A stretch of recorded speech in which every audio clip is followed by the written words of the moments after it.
Assalamualaikum warahmatullahi wabarakatuh. Teman-teman, kembali lagi di channel YouTube saya, Khairun Imam. Gimana nih kabar kalian? Semoga kita semua selalu diberi kesehatan, kemudahan, dan juga limpahan rezeki dari Yang Maha Kuasa, teman-teman ya.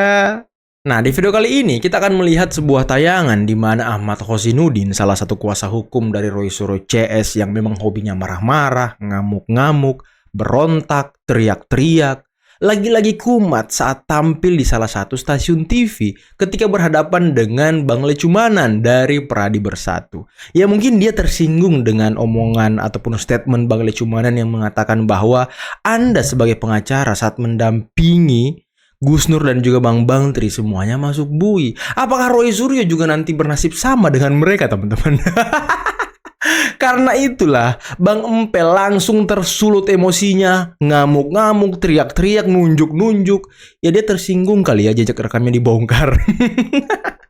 Nah, selain itu, saya juga punya tayangan di mana salah satu praktisi hukum Indonesia, saya lupa namanya bapak ini. Nantilah kita cari namanya, teman-teman ya. Beliau membeberkan sebuah informasi A1 yang dimana dia dapatkan dari orang yang bisa dia percaya, bahwa Roy Suryo CS katanya itu diduga mendapatkan uang atau kucuran dana kurang lebih sebesar 16 miliar. Waduh. Besar banget. Lumayan ya kan, 16 miliar teman-teman. Untuk berkoar-koar selama setahun ya mungkin udah setahun gitu ya kan, dengan ijazah Pak Jokowi dan juga Mas Wapres Gibran. Nah, terakhir kita akan mendengarkan sebuah statement atau debat panas antara geng Bon Jovi, orang yang menggugat ijazah Pak Jokowi di KIP, dengan Andi Aswan. Tapi ya peneliti Bon Jovi ini memang kalau saya dengar otaknya itu agak-agak aneh gitu. Nanti kita simak bersama-sama apa statement yang aneh itu. Sebelum kita mulai videonya, jangan lupa like, subscribe, dan share. Dan tanpa perlu berlama-lama lagi, mari kita mulai videonya berikut ini. Tetapi Anda tidak punya kepentingan. Anda bukan pemilik ijazah Jokowi. Anda tidak punya legal standing, merasa tercemar, dihina kesinannya. Jadi Anda tidak ada urusannya. Tetapi tadi karena gerbong ini rame, ada penumpang gelap, penumpang kondang, begitu kira-kira. Dulu biar tidak gelap, Bang Lecu. Jadi gini ya, Pak Ahmad, faktanya naik penyidikan. Dan jadi tersangka. Saudara dampingi saja klien saudara. Gak usah ngajari saya, penyidikan sekarang sudah banyak yang dihentikan, muncul langsung SP3. tersulut ya kan? Saudara lakukan. Saudara Saudara lakukan aja bagaimana meng-SP3 kan laporan kami itu saja. Karena fakta ya, Bambang Tri Anda dampingin masuk. Fakta, Bambang Tri Anda dampingin masuk. Kalau bisa semua Anda dampingin masuk. Wih, semua yang Anda dampingi masuk. Wih. Anda yang membuat klien Anda masuk. Anda yang membuat klien Anda masuk. Tidak boleh mengomentari. Lecumanan keras juga. Faktanya itu ya, artinya laporan kami naik penyidikan. Dan jadi tersangka tentunya. Ya, silakan. Ngamuk-ngamuk loh Khozinuddin loh. Anda Pradi pecah belah yang ada Perhimpunan Advokat Indonesia. Baik. Oke. Seru juga ya kalau ngelihat orang-orang ini ngamuk-ngamuk, teman-teman. Gak usah lah, kita nggak ada. Nggak berani dia melaporkan karena dia kan mantan narapidana. Wih, nggak ada. Kalau udah 9 bulan kamu pernah. Nggak ada. Kalau dia melaporkan, makanya dia pinter. Disuruh orang yang tersangka pula melaporkan. Artinya ini berbahaya buat mereka. Apakah itu nanti moderator? Ini apa Kita ini? kembali ke laptop Ya, kembali ke soal ini lah. kita kembali Mau menjebak kawannya dia. Koran Kedaulatan Rakyat yang ternyata ada nama Joko Widodo di situ. Ya, saya akui di Koran Kedaulatan Rakyat tahun 1980 ada nama Joko Widodo di penerimaan UGM. Tetapi kan pernah kuliah di kehutanan ya. Harusnya lebih sayang sama hutan, tapi dia dari semua laju deforestasi atau penggunaan hutan per tahun dia paling rendah loh. Ya, dia paling rendah. Itu loh. Kawat Joko Widodo laju deforestasinya. Mengakui gitu kehebatan Pak Jadi Jokowi kelihatan lah ya. dia pernah kuliah di Fakultas Kehutanan UGM. Mbak, tapi Oke, Pak, kalau melihat psikologi Suryo sendiri, artinya kok dia berani gitu, Pak? Ya, pasti ada yang jangan ada yang suruh. Oh, Kan membaca itu ada yang ya, saya ada informasi A1, ada yang kasih dia dana. Siapa sosoknya itu, Pak? Saya nggak tahu siapa. Orang Nilainya cukup besar, 16 miliar. 16 miliar. Dirikan ke sana. Artinya sebanding dengan resiko yang Roy Suryo hadapi. Saya nggak tahu, Pak. Itu kan hanya namanya informasi yang belum tentu. benar atau tidak. Belum Tapi tentu benar katanya atau ada tidak. sumber dana yang masuk, jumlahnya cukup besar, fantastik kan gitu kan, sehingga dia disuruh melakukan manuver-manuver. Apa kepentingannya apa? Artinya Politik lah. Kepentingannya lawan politik. Ya, loser kan pasti selalu sakit hati kan. Loser Setiap selalu orang lah. sakit hati. Ya one day you jadi loser kan sakit hati. Bentar. Kok sama ya dengan sayembara dari Mak Kebo? Wah, kalian ingat nggak teman-teman? Informasi yang disebutkan oleh Egy Sujana saat konferensi pers di kantor hukumnya. Kalau katanya ada sayembara 16 miliar dari Megawati. Dan karena itulah si Egy Sujana juga diancam dilaporkan ke polisi. Kok angkanya bisa sama gitu? Hah? Meskipun saya Ada ini apa ini? cantik, saya ini seksi, kok saya kalah ya pemilihan. Ya, sakit hati dong, kan gitu kan. Kan ada yang nggak bisa terima sakit hatinya. Pak, itu 16 miliar memang tujuannya untuk Saya nggak tahu, itu kan saya mendapat informasi demikian. seorang atau gimana Pak? Pokoknya menggoyang gitu aja. Pak, ini ada kaitannya, kan sebelumnya sempat ramai ya bahwa ada isu pemakzulan Wapres. Apakah ada kaitan yang mengarah ke situ sehingga menyenggol Pak Jokowi dengan dugaan ijazah palsunya? Atau seperti Karena apa? itu kan satu rentetan satu kereta kan. Semua itu kan jadi satu kan. Pemajulan pada Wapres semana. Revolusi aja kalau berani kan gitu kan. Ngapain repot-repot, ngapain harus teriak-teriak, ngapain harus ngomong sama media. Kalau berani ambil senjata dong. Revolusi, bubarkan negara kan gitu. Ngomong gede aja kan gitu berarti kan. Ngapain harus begitu? Kan kita ikutin peraturan. Senang tidak senang beliau terpilih, kita wajib menghormati. Kalau kita ini adalah orang waras. Orang waras, siap. Kan kira-kira begitu kan. Pak, tapi kenal nggak sebenarnya Pak Jokowi dengan orang yang diduga apa? Di balik Iya, di balik. intelektual. Ya beliau tentu tahu lah siapa-siapa. Dia pasti tahu gitu kan. Tapi beliau kan memegang sopan santun. Dia tidak mau. Dia kan, saya lihat ya Pak Jokowi selama ini kan dihujat sejak dia berkuasa pun kan. Jadi wali kota maupun gubernur kan dihujat Sampai dengan kanan selesai kiri. menjabat. Tapi dia kan diam aja kan gitu. Sabar. Tadi Bapak bilang A1, berarti Bapak udah mengetahui dong sosoknya kan? Apanya? Tadi bilang udah Ya, yang memberikan informasi saya ini A1. Tapi informasi itu sumbernya benar atau tidak saya nggak tahu. Benar atau Tapi tidak, orangnya itu beliau nggak A1 tahu, ya. bagi saya percaya dia karena kedudukannya dia. Gitu. Orang besar Kasus tuduhan ijazah palsu Pak Jokowi ini menurut saya sudah selesai dari awal sebelum adanya persidangan. Kenapa tuh Bang? Karena sejak dari awal Roy CS ini sudah konsisten untuk tidak konsisten. Pertama yang dipermasalahkan adalah font atau tulisan yang ada di ijazahnya memakai Times New Roman. Katanya mana ada tahun 85 memakai Times New Roman. Setelah diteliti ternyata itu memakai hand press atau cetakan tangan yang mana keseluruhan dari alumni yang seangkatan dengan beliau itu sama persis. Dan yang kedua yang dipermasalahkan adalah foto ijazah memakai kacamata. Tidak ada sejarahnya foto ijazah memakai kacamata. Jadi itu sudah pasti palsu. Rektor UGM sendiri sudah klarifikasi bahwa tahun segitu tidak ada aturan baku. Yang nggak boleh itu pakai kacamata hitam. Terus yang ketiga, ijazah itu milik Hari Mulyono. Hari Mulyono itu siapa? Sampai sekarang juga nggak dikeluarkan sosoknya siapa. Itu tidak terbukti. Dan yang keempat, foto yang ada di ijazah itu punya Dulmatno atau Dumatno atau siapalah itu. Betul. Itu udah dibantah langsung sama orangnya. Terus yang selanjutnya adalah stempel dipermasalahkan. Katanya tahun 85 itu stempelnya warna merah. Dia menunjukkan foto ijazah alumni tahun 85 itu warnanya merah. Jadi kalau warna hijau itu berarti palsu. Loh, ternyata tahun 85 itu ada beberapa angkatan 4 kali wisuda. Dan warna merah itu angkatan pertama, warna hijau angkatan kedua. Buktinya apa? Semua alumni yang barengan dengan angkatan kedua, barengan dengan Pak Jokowi itu pakai warna hijau semua. Betul. Jadi kalau dari awal sudah tidak konsisten, saya juga ragu. Ini Siapa sebenarnya yang mau mau jadi percaya, patokan ya kan? tentang kepalsuan ijazah Pak Jokowi itu poin yang mana? Apakah Pak Lukas sebagai peneliti bisa mempercayai apa yang disebutkan oleh Profesor Ova bahwa ijazah yang diterbitkan oleh UGM adalah asli? Ini yang bilang Profesor Ova selaku UGM. Akan saya jawab itu, Apakah Pak Lukas bisa mempercayai itu?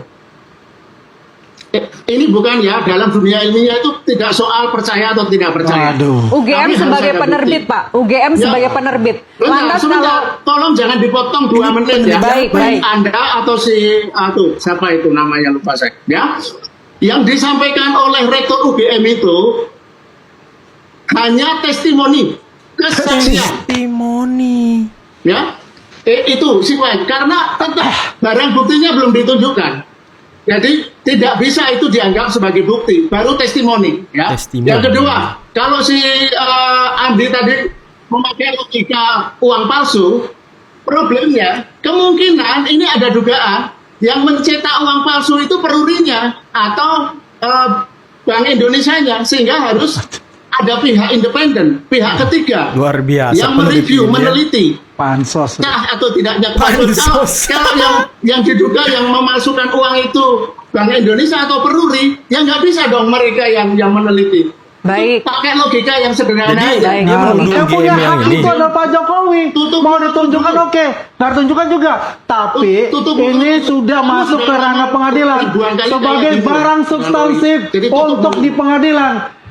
Inilah Sebentar, saya nggak pernah. ini adalah namanya pembohongan publik untuk itu.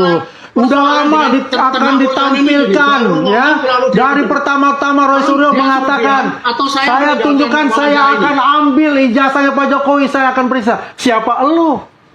Intinya kan begitu. Siapa lu? Ini kan aktivisme Bung Roy Suryo ini tidak akan menemukan solusi. Kenapa? Yang satu bilang asli, yang satu bilang palsu, gitu kan. Sebenarnya kalau mau menyelesaikan diskusi ini selesai, cukup yang punya ijazah yaitu Jokowi bawa ijazahnya terbuka ke publik. Yang punya hak itu adalah Pak Jokowi. Mau ditunjukkan oke, nggak ditunjukkan juga. Tapi ini sudah masuk ke ranah pengadilan sebagai barang substansif untuk di pengadilan. Tidak ada itu. Anda sendiri tuh berdiri sama Roy, kemana-mana juga sama Roy. Anda mengatakan denial, mengatakan Anda harus murni sebagai peneliti. Nggak ada murni sebagai peneliti, kawan Roy Suryo dia. Anda itu adalah bagian dari teroris ini. Betul. Memang fungsinya berbeda. Dari yang B, yang ini yang A. Begitu. Kasih kesempatan Pak Lukas sekarang, Bang Pembagian Aswan. tugas. Silakan, Pak. Ya, udah. Kumatnya udah berhenti. Oke, izinkan saya ngomong ya. Jangan kumat dulu, gini ya. Anda yang Jadi kumat. kalau hanya sekedar Anda yang asli kumat atau mengatakan palsu, saya memuja Pak Jokowi. Allah Subhanahu wa taala dan Rasulullah, bukan manusia yang puja. Oke, silakan Pak Lukas. Silakan Pak Lukas. Jadi Kak, ya sekali lagi ya. Tolong mulutnya dia ditutup dulu, Mbak. Jadi kalau hanya sekedar asli atau palsu ya, Jokowi kan sudah berjanji mau menunjukkan di pengadilan. Betul, nanti di pengadilan. Ada teman-teman pengacara di Solo sudah menggugat dan meminta itu ditunjukkan di pengadilan. Bukan tidak pengadilan juga ditunjukkan. itu. Tapi nggak apa-apa. Itu sikap Jokowi yang terserah mau dia. Intinya, Bukan pengadilan yang kami itu. lakukan adalah jalan tengah. Jalan tengah. The third way, ya, jalan ketiga. Kalau yang satu bilang asli, yang lain bilang palsu, oke, kita lacak, kita selidiki data-data yang mendukung bahwa memang betul Jokowi memiliki ijazah itu, prosesnya didapat secara syah. Lah, nah, kan sudah diserahkan kalau UGM ke polisi dan yang lain juga, kepolisian, KPU, Agak memberikan jelas orangnya. dokumen-dokumen yang kami minta. Dan akhirnya setelah kami teliti, dokumen itu sah. Dengan senang hati kami akan menunjukkan ke publik, oh benar, ijazah Jokowi sah. Hah? Mau jadi Itu aja. pahlawan. Itu sikap ilmiah. Mau jadi pahlawan. Waduh, sikap ilmiah katanya kan, sikap ilmiah. Sikap ilmiah apa? Anda ini ya mau melihat dokumen atau berkas perjalanan perkuliahan Pak Jokowi. Tadi di video awal sudah disebutkan sama Michael Sinaga bahwa memang nama Pak Jokowi ada di koran saat lulus masuk ke UGM. Nah, kemudian Rismon juga sudah mengakui tadi bahwa memang Pak Jokowi kuliah di UGM. Nah, ini apalagi coba? Rektor UGM dibilang tadi hanya testimoni. Testimoni. Dia perlu melihat berkas-berkasnya. Hei Pak, gimana Anda mau melihat berkas? Gimana? Kenapa ketika Roy Suryo CS ini sudah jadi tersangka, Anda semua ini baru berisik mau lihat berkas? Beberapa bulan belakangan ini Anda kemana? Hah? Anda kemana? Kenapa nggak dari awal Anda meminta berkas di UGM? ketika mereka ini belum jadi tersangka, masih terlapor. Itu kan rentan waktunya lama banget. Kenapa pas jadi tersangka semua rame-rame ke KIP? Sidang KIP mau meminta dokumen berkas. Sedangkan dokumen berkas perkuliahan Pak Jokowi sudah disita UGM.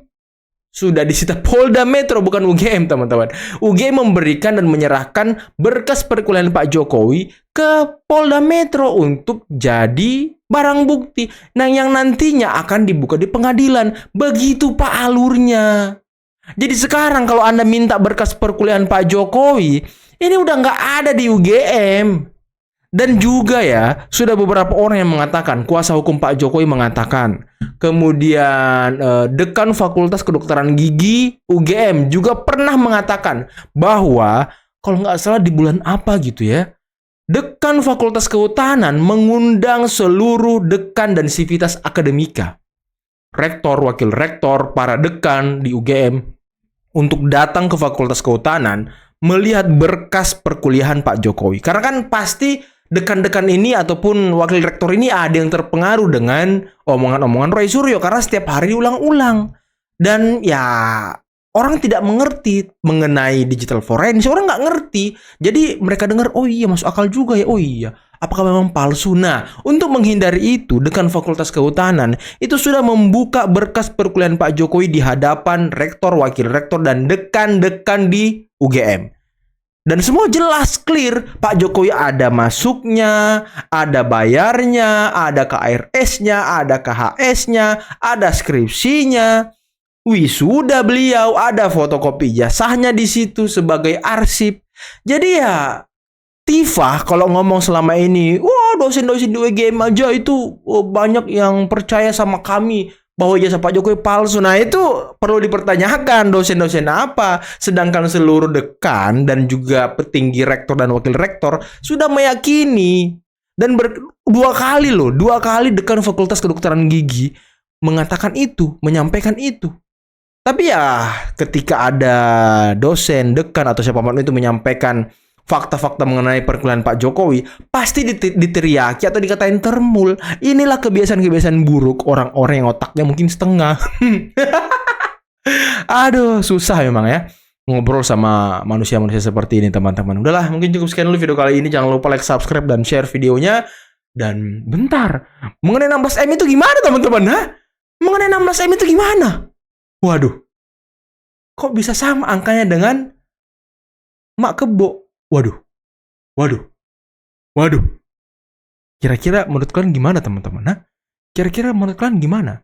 Apakah kalian percaya atau tidak? Ya, kalau saya sih masih 50-50.